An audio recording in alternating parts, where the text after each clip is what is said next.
Hello, everyone. It is Sweet Lips and Sledge. Yeah, we just finished talking to you guys about relationships and how money cannot buy love. Love. No, that's something that's reciprocated. That's something that you know what I mean. You come together, and it's something that you share. You Hmm. know what I mean. Like there's no price. I think you know what I want to say is a lot of people that um and it really is not even buying love because they're in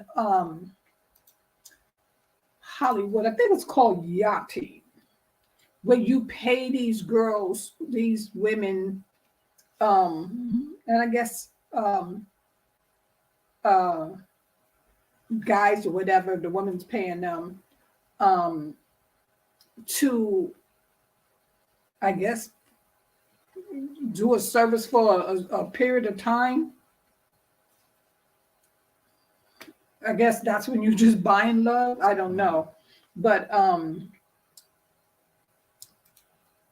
that's different. But when you're looking for a relationship, um, you just Or you can look for a relationship, and some people are so desperate for companionship that they get into a relationship with someone because they don't want to be received as, well, if I'm not with someone, I don't want to be like, everybody got to have someone, and you get in a relationship and you thinking someone loves you, and the meanwhile they really truly don't.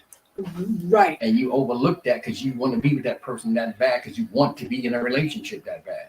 right. So this is what it's called. It's actually called yachting, and it says a yacht girl is a term for an attractive woman who exchanges sexual favors for money, influence, or job positions, and they will pay $3,000 to $5,000 a month or whatever. That's different. These people are not looking for Jesus love. Christ. Right. I'm gonna take my Wow. old self out. I mean, wow. Whoa. Empty house. Wow. But they're not looking for love. Those are people or just they're not looking for anything steady. Really, they're just No. enjoying their lives, and Yeah. not that it makes it right. I Yeah. mean, but who are we to say that it does not make Yeah. it right? Yeah. Who are we Um, to judge? Yeah. um, but again, when you are in a relationship with someone, and if you do happen to meet one of those girls, you don't need to complain about them. And if you know what they were Yeah. doing in the Exactly. Yeah. beginning You and know you what you're was fine getting. You with know it, what you're getting. and you spending money with them, then you close your Yeah. mouth. It's one thing you know what you're getting. Don't Exactly. complain about it now. It's like, nope, nope, no. Exactly. But when it comes in relationships, and there are things, and normally we have our topic, and then I try to do a little research on it. And there's this guy, and I just want to share this with you. And his name is Mark Mason, and he gives 6 healthy relationship habits most people think are toxic. Okay, most people think that these are toxic. Um, so I'm just going to read an insert. It says, but I think it helped a lot of people since writing it. I received staggering numbers of thank you emails, and around 2 dozen people told me that it had been inspired, that it had inspired them to end a relationship, or even in a few cases, a marriage. It seems like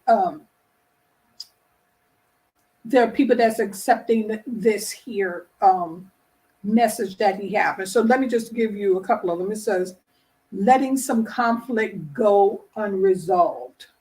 And I think that would be a problem if you just let it go unresolved. But then he's saying, let it go. Um, Let me just say, let's read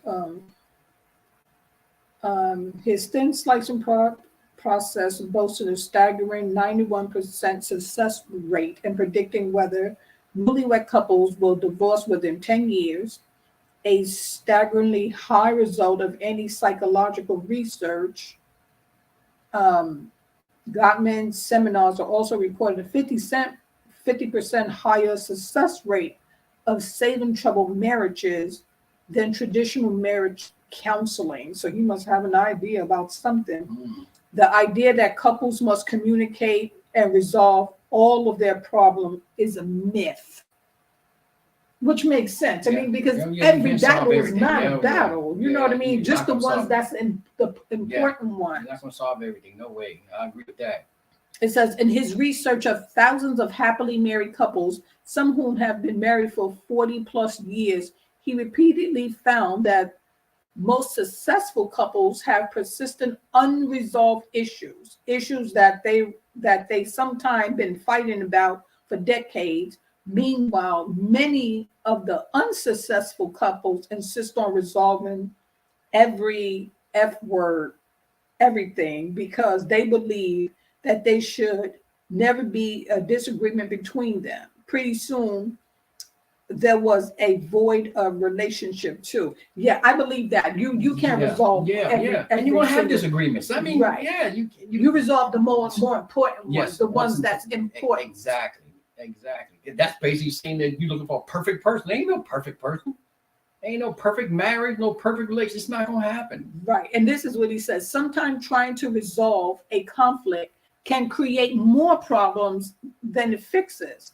Some battles are simply not worth fighting. And sometimes the most optimal relationship strategy is the one of live and let live. So, yeah.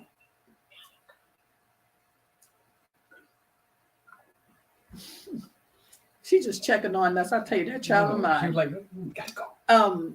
So the second one is saying being willing to hurt each other's feelings. Let's just read this one. This one said be willing to hurt each other's feelings. Okay, let's look at the example. My wife spends a lot of time in front of the mirror because she cares about how she looks. Nights before we go out, she often comes out of the bathroom after an hour-long makeup and hair color. That's just the one. Men do it too. I don't. She's usually she's usually gorgeous, but every once in a while she tries to do something new with her hair or is wearing a pair of boots that some flamboyant fashion designer from Milan thought, oh, it doesn't work. Okay, let's see what his problem or how he. Men often lie in this situation to make their girlfriend wives happy, but I don't. Why? Because honesty is in my relationship and is more important to me than feeling good all the time.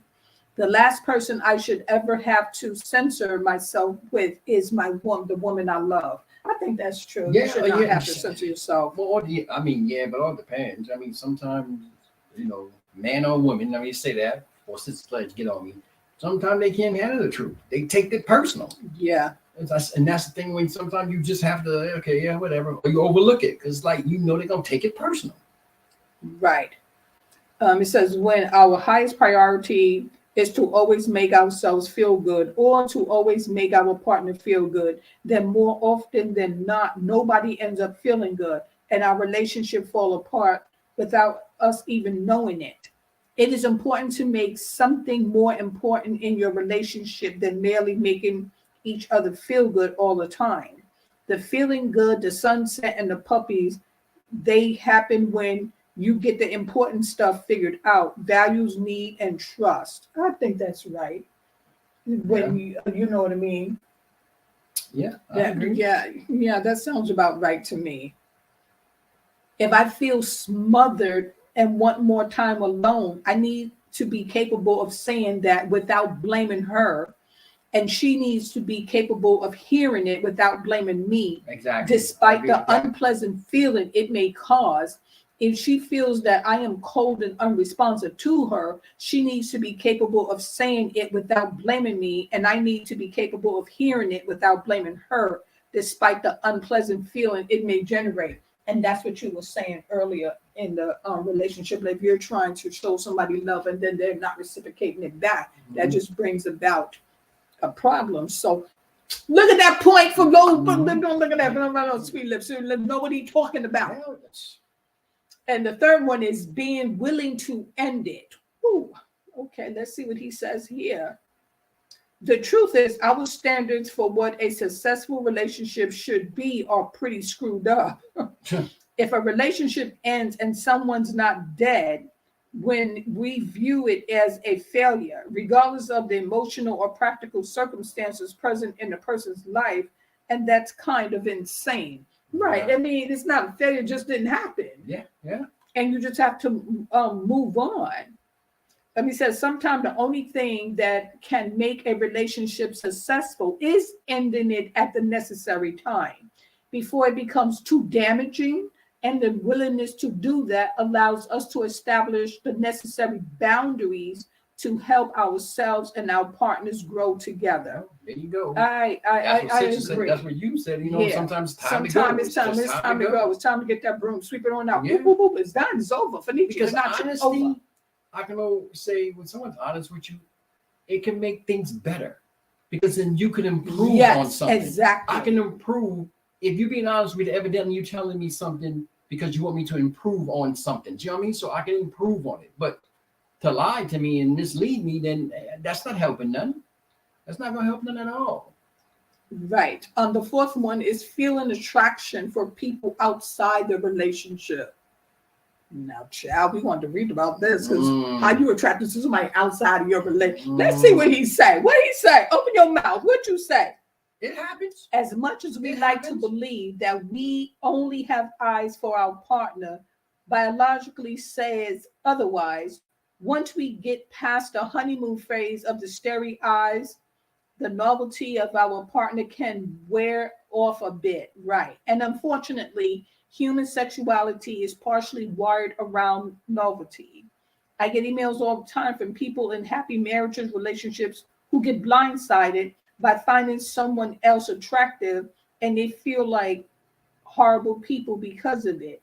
But the truth is, not only are we capable of finding multiple people attractive and interesting at the same time, it's biological inevitable. And I think that's when you see you people that look, you know what I mean? Yeah. That looks Men and women, yeah, better of than what course. it looks, you know what I mean?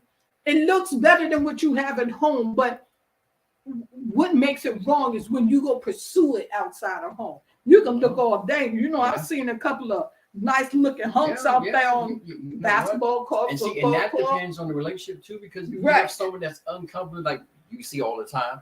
A man take a look, someone mind the woman talking about you. You better not even turn your head and look that way. It's like, oh, okay, and vice versa. It's like, I mean, just because I look don't mean nothing. Right. It says this triggers a lot of guilt in some people and a lot of irrational jealousy in others. Our culture scripts tells us that once we're in love, that's supposed to be the end of the story. And if someone flirts with us and we enjoy it, or if we catch ourselves having an occasional errant sexy time fantasy, there must be something wrong with our relationships. I don't think there's got to be something wrong with the relationship. I mean, it's just that you just been with that forever and a day, and Yeah, you know, you just happen to look like, dang, I'm doing this. Those things that's out there. why I always say, and I do agree with spicing things up in a relationship. Exactly. You got to spice things Yeah, up in a yeah, relationship. yeah, I mean, yeah. come on, nobody say you got to do tricks and hang from the ceiling, but you got to spice things up because this keeps Right. you and her interested all the time. You got to spice Yeah. things up. You know, we have a tendency, men and women, Right. sugar lips, Right. that's it. Right. When we get with someone, okay, that's good enough for me. You know what I mean? Hey, they ain't going We nowhere. know, Stop. right. It's like, no, you should never think that Yeah, way. exactly. You know, nobody say you got to be looking fly or but spice things up every night. Sure, sometimes it's just in what you say or how or what you do Yeah, that makes yeah, things sexy. yeah, It's like yeah. that's what it's all about. Yeah, you're right. You're right.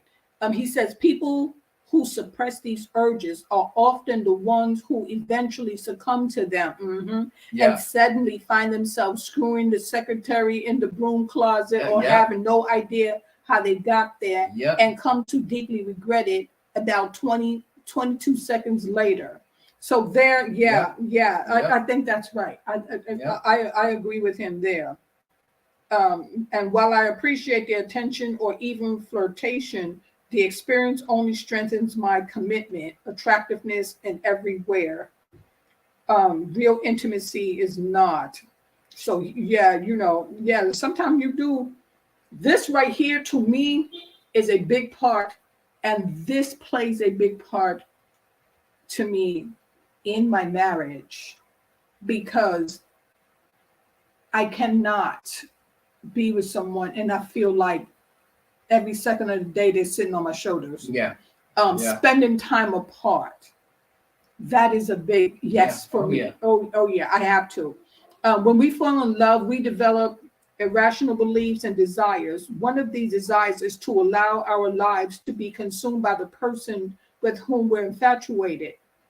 This feels great. It is intoxicating much of the time, while much is the same way cocaine is intoxicating. The problem only arises when the desires become reality. The problem with allowing your identity to be consumed by a romantic relationship is that you change to be closer to the person you love. You cease to the person that you fell in love with in the first place. It is important to occasionally get some distance from your partner, assert your independence, maintain some hobbies or interests that are yours alone. Have some separate friends. Take an occasional trip somewhere by yourself. Remember what you made. Remember what made you you and what drew you to your partner in the first place. Without this oxygen to breathe, the fire between you two will die out, and what once were sparks will become friction.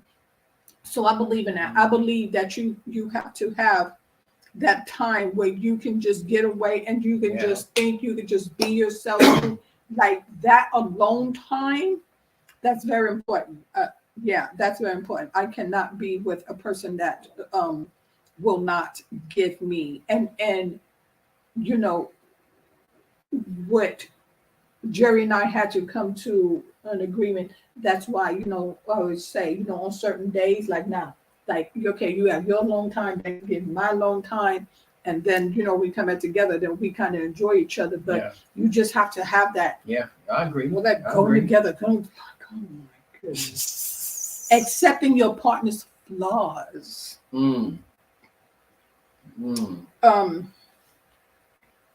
In this novel, The Unbearable Likeliness of Being, Milan says that there are two types of womanizers. One, men who are looking for the perfect woman and can never find her. And two, men who convince themselves that every woman they meet is already perfect. It says, this is the one thing that's not nearly as complacent as it appears. Let's break it down. The first one, every person has flaws and imperfections. I agree with that to the fullest. Two, you can't ever force a person to change. I agree. Yeah. You can ask them to, but you Yeah. cannot force them to change. Yeah, you're right. The third one, therefore, you must date someone who has flaws you can live with or even appreciate. That right there, I believe, because we all have some type of flaws. It's embedded in us. We're born with them. It says one of the best and earliest expression of this idea came from Plato in the form of a myth. Plato wrote that humans were originally androgynous. Can't pronounce that word. They felt no lack, no uncertainty, and they were powerful, so powerful that they rose up and challenged the gods themselves.